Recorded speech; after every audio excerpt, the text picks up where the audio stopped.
और यहां जहां दिल्ली में आप खड़े, मास्क नहीं पहनता, मैं ओपनली आपको बोलूंगा नहीं पहनता, और लगभग 3 करोड़ से ज्यादा लोगों से मिला हूं, वर्क कर रहा हूं कोरोना के ऊपर भी, एक से एक वर्ल्ड के फेमस डॉक्टर्स के साथ बराबर। अगर है कोरोना तो बंगाल में रैली क्यों हो रही है? अगर था कोरोना तो बिहार में रैली क्यों हो रही है? और अगर अब भी कोरोना है तो तमिलनाडु में क्यों हो रहा है? तब इनके नहीं, अमित शाह जी मास्क पहनते हैं क्या? अंजना सिंह पहनती है क्या आज तक में? ये रूल हम जैसे सिविलियंस के लिए 2000 रुपए का चालान गाल पे चाटा नहीं लगता? क्या दे दिया हम लोगों को? ब्यूटी पार्लर वाले घर बैठे रहे, टैक्सी वाले घर बैठे रहे, कोचिंग इंस्टीट्यूट वाले घर बैठे रहे, जिम चलाने वाले घर बैठे रहे, एक का भी किराया रुका गया, लोग बर्बाद हो गए, बर्बाद हो गए। उनके लिए बैकअप पैकेज रहा, इन्होंने बोला मुद्रा लोन दे दिया। चलिए आप पत्रकार हैं, 100 युवक ले लीजिए जो पोस्ट ग्रेजुएट हो, मैं तो गोल्ड मेडलिस्ट हूं, 100 गोल्ड मेडलिस्ट लेके आता हूं, बताइए कौन से बैंक में चलूं? आपको एक को मुद्रा लोन नहीं मिलता, कारण बैंक वालों को कोलैटरल चाहिए। Collateral, what is collateral? कि लोन तब देंगे जब आपके पास बैकअप रहेगा, जबकि गवर्नमेंट ये कहती है ये उन यूथ के लिए ये परियोजना है जिनके पास कुछ नहीं, अच्छी विचारधारा, हम एक प्रोजेक्ट में उनको देंगे। Where is that project? कहां है वो प्रोजेक्ट? इस बात का विवाद है।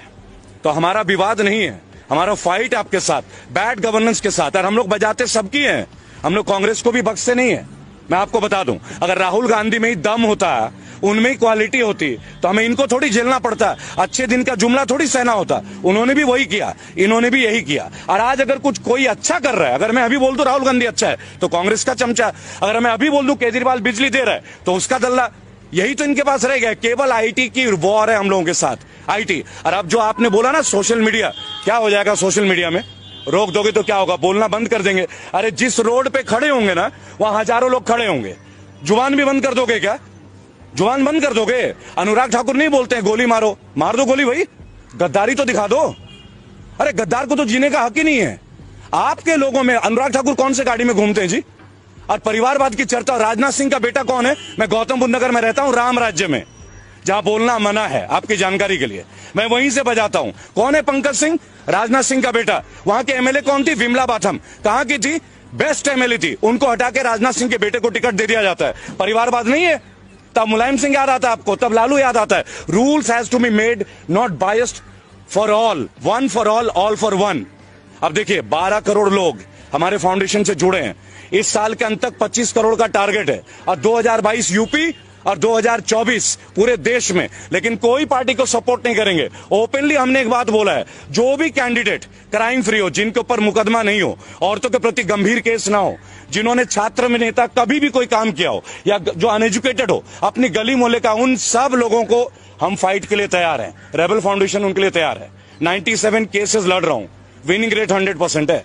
आज तक हारे नहीं है जिस केस को उठाया है लीगली। अब ये चौथा केस है। अब देखिए इनको आरटीआई से ही हराएंगे, आज चौड़े में हराएंगे, इनको जवाब तो देना पड़ा।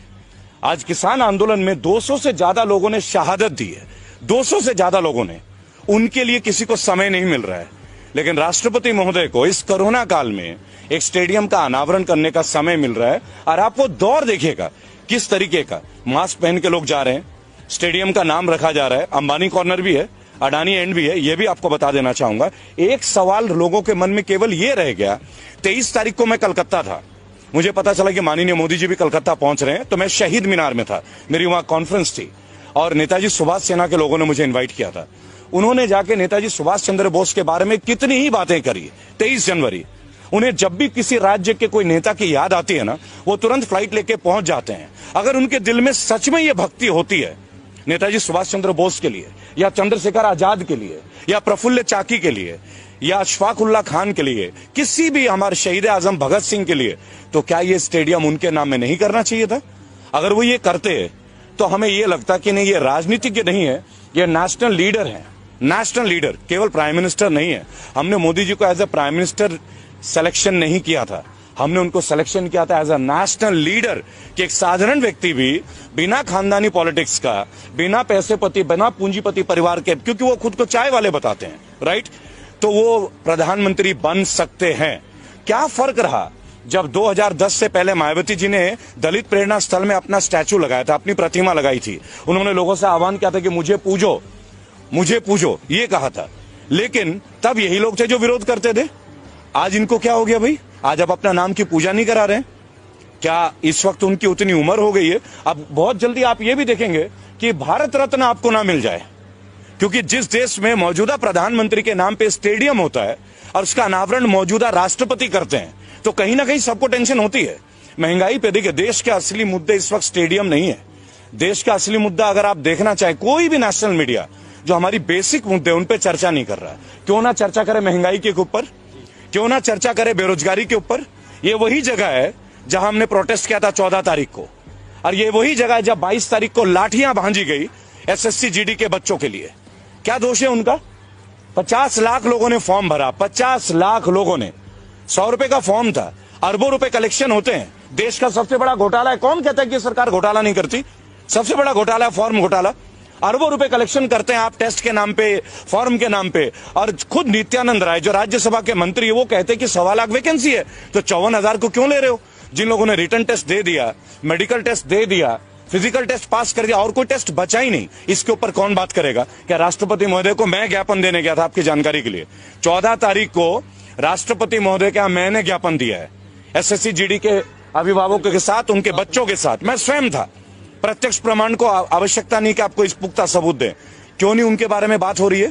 केवल एनडीटीवी को छोड़ के कोई क्यों नहीं दिखा रहा है, या यूट्यूबर्स को छोड़ के कोई क्यों नहीं दिखा रहा? और कल से ओटीटी और हमारे यूट्यूब के ऊपर भी पाबंदियां शुरू हो रही है। पता है ये सब क्यों हो रहा है? वो कहते हम कांग्रेस मिटा देंगे, वो कहते हम ये मिटा देंगे। अरे आपको मिटाने की क्या जरूरत है भाई? आप अपने काम को इतना अच्छा कर लो ना कि दूसरे भी आपको जुड़ जाएं। ये भी आपको समझना होगा।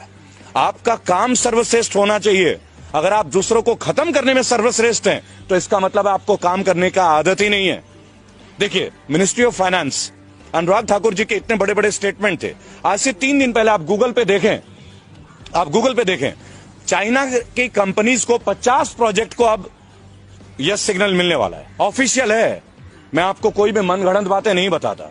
अब ये 50 जो प्रोजेक्ट है, परियोजना है, उधर गलवान घाटी में हमारा चल रहा है। पिछले 1 हफ्ते से आप देख रहे होंगे कि चाइना के अधिकारी निरंतर हमसे बात कर रहे हैं। क्यों बात कर रहे हैं भाई? हम क्यों बात कर रहे हैं उनके साथ? हम वास्तविक जो नियंत्रण रेखा है उसके ऊपर हमें बात करने की आवश्यकता क्या है? जो हमारा है वो तो हमारा है ना, इसके लिए हमें बात करने की क्या जरूरत है? अंतर्राष्ट्रीय लाइन ऑफ एक्चुअल कंट्रोल और लाइन ऑफ कंट्रोल ये आज से तो है नहीं, कोई आजादी के वक्त से है ना। ब्रिटिशर्स ने इस लाइन को खींचा था, तब हमने माना था। और उसके बाद आप बात कर रहे हैं, और फिर अभी बीच में आ रही है 3 दिन पहले कि चाइनीज कंपनी को 50 परियोजनाओं को ग्रीन सिग्नल मिलने वाला है। अनुराग ठाकुर का है जी ये, आप देख लीजिएगा, टाइम्स ऑफ इंडिया में देख लीजिए, ट्रिब्यून में देख लीजिए। मेरा केवल एक तात्पर्य है इन सब मुद्दों के दौरान कि देश में स्टेडियम का नामकरण हो रहा है मौजूदा प्रधानमंत्री के नाम पे, और उनका अनावरण कर रहे हैं मौजूदा राष्ट्रपति। वो राष्ट्रपति महोदय जिनको 200 लोगों की शहादत पे वक्त नहीं मिल रहा है, वो राष्ट्रपति महोदय जिनको मुरादनगर में एक, आप बोलते हैं ना कि हम प्राइवेटाइज का विरोध क्यों कर रहे हैं, आपको उदाहरण देंगे कि क्यों हम लोग उदाहरण दे रहे हैं कि आपको सरकारी संपत्ति आप क्यों बेच रहे हैं, उसके ऊपर उदाहरण है। आज से महज 1.5 महीने पहले मुरादनगर में एक परिवार का अंतिम दाह संस्कार था। आप सब यूट्यूबर्स आप परिचित होंगे इस समाचार से, और कई परिवार गए थे उनके अंतिम संस्कार के लिए। और 2 महीने पहले वो शवगृह बन के तैयार हुआ था, उसका जो भवन है, अचानक से छत गिर जाता है और 25 लोगों की अर्थी उठती है उसी शमशान घाट से। 2 महीने पहले कंस्ट्रक्शन, A क्लास कॉन्ट्रैक्टर, और 25 लोगों का जान खोना, और क्या मिलना? 2 लाख रुपए का मुआवजा। 2 लाख। जिस सरकार में सीना चौड़ा करके एक बीजेपी का कार्यकर्ता मिल जाए ना, मैं तो उनके बीच जाता हूं, उनसे एक बात पूछता हूं केवल, आप 5 लाख करोड़ की बात करते हैं कि जीएसटी में आपका कलेक्शन है, और हमारे देश के नागरिकों को 2 लाख रुपए का मुआवजा मृत्यु होने पे, वो भी जिसपे सरकारी रवैये के भुक्तभोगी हैं, वो भुक्तभोगी हैं, तो इनके ऊपर कब बात होगी? कब बात होगी इनके ऊपर? इनको 2 लाख क्यों? देश तरक्की कर रहा है। आप ये कह रहे हैं कि देश तरक्की कर रहा है, राइट? अगर देश तरक्की कर रहा है तो देशवासियों से तरक्की होती है ना।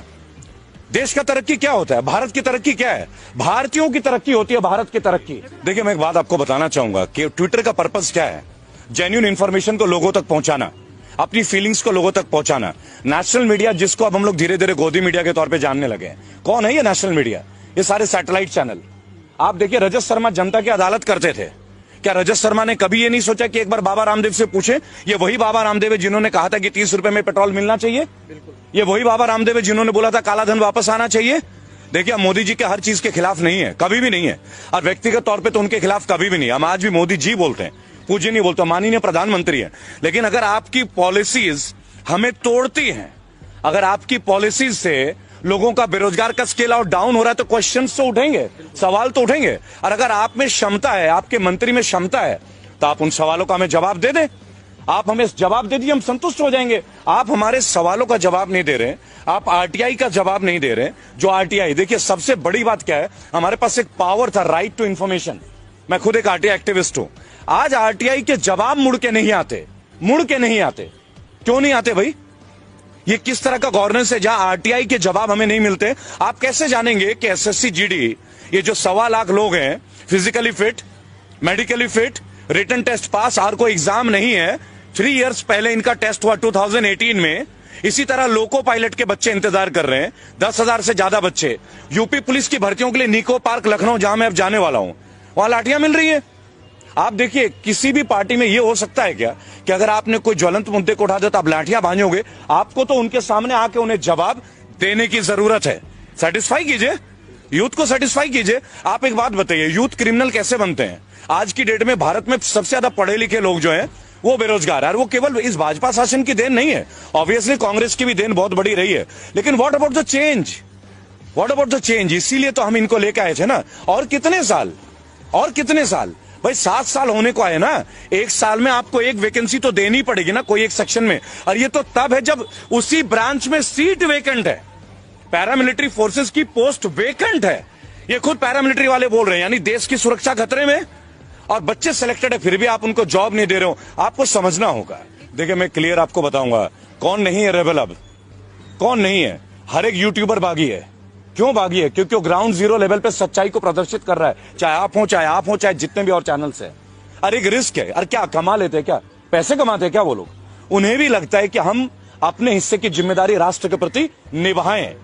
क्या आपको लगता है कि जितने भी बैचलर ऑफ जर्नलिज्म करके बच्चे बैठे हैं, क्या उनको जॉब मिल रही है? क्या आप जाके देखिए, आज तक में कितनी रिक्रूटमेंट है, इंडिया टीवी में कितनी रिक्रूटमेंट है, एबीपी न्यूज में कितनी रिक्रूटमेंट है। वही रूबिका लियाकत, वही रजत शर्मा सालों से। क्या नेपोटिज्म नहीं है ये सब?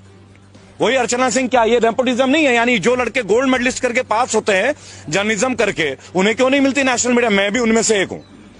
आई myself, I won the best result in year 2000, और the best one in my university, CCS university Meerut. मिल गया क्या मुझे? क्यों नहीं मिलता? उसके लिए आप क्या बोलेंगे कि आपने अच्छी मेहनत नहीं की? लेकिन हमें अपने हिस्से का वो जॉब नहीं चाहिए, लेकिन हमें अपने हिस्से का सम्मान तो चाहिए ना।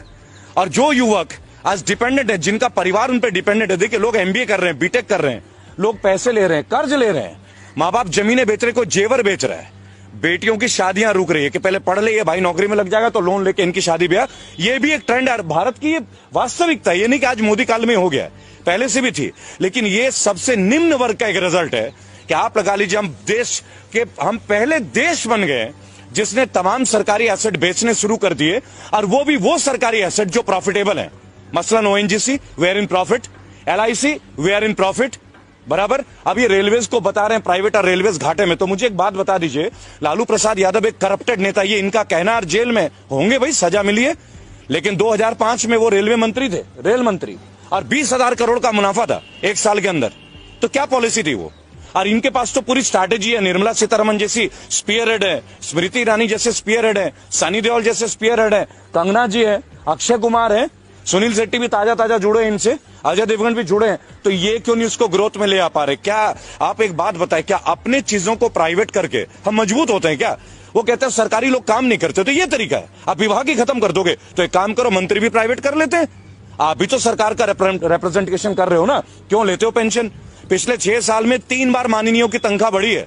मैंने अभी यशपाल आर्या, जो कि उत्तराखंड के कद्दावर नेता है बीजेपी के, मैंने उनसे एक बात पूछा कि भाई साहब, आपके ड्यूटी में जो आईपीएस है, ये बेईमान है क्या? ये पुलिस वाला हरामखोर है क्या, जो इसको पेंशन नहीं मिलती? आपने ईमानदारी कैसे, कौन सा खड्डा खोदा है जो आपको 3-3 पेंशन मिल रहा है? जब आप पार्षद थे तब 1, एमएलए थे तब 2, एमपी बने 3 और मंत्री बने 4। यानी आईपीएस के लिए जो 10 साल रगड़ रहा है अपना, दिल्ली में आके कोचिंग ले रहा है, घर से पैसे भीख मांग के ला रहा है, वो ईमानदार नहीं है। और आप जो व्हाइट कुर्ता पजामा पहनते हो, आप ईमानदारी का ठंगा लेके, और आपके घर का हर आदमी बीएमडब्ल्यू और फॉर्च्यूनर के नीचे घूमता नहीं है। आप बता दीजिए, मोदी जी के काल में सैलरी बढ़ी नहीं है क्या? क्यों बढ़ी हुई सैलरी? अगर आप ईमानदारी का परिचय देते, घटाइए ना, एनपीएस उन पे भी लागू कीजिए, पेंशन बंद कर दीजिए। हम आपके साथ खिलाफ नहीं है, सख्त आपकी विचारधारा को समर्थन करेंगे, लेकिन एक कंडीशन है। 5 सवाल है। देखिए, आप लोग इतने सवाल पूछते हैं ना, 5 क्वेश्चन पे हमारे साथ आके डिबेट पे आ जाइए, ओनली 5 क्वेश्चन। पहली बात, एम्प्लॉयमेंट के ऊपर बात करते हैं। फर्स्ट, एम्प्लॉयमेंट के ऊपर बात कर लेते हैं, केवल एम्प्लॉयमेंट। एम्प्लॉयमेंट पे आपने लास्ट 6.5 years में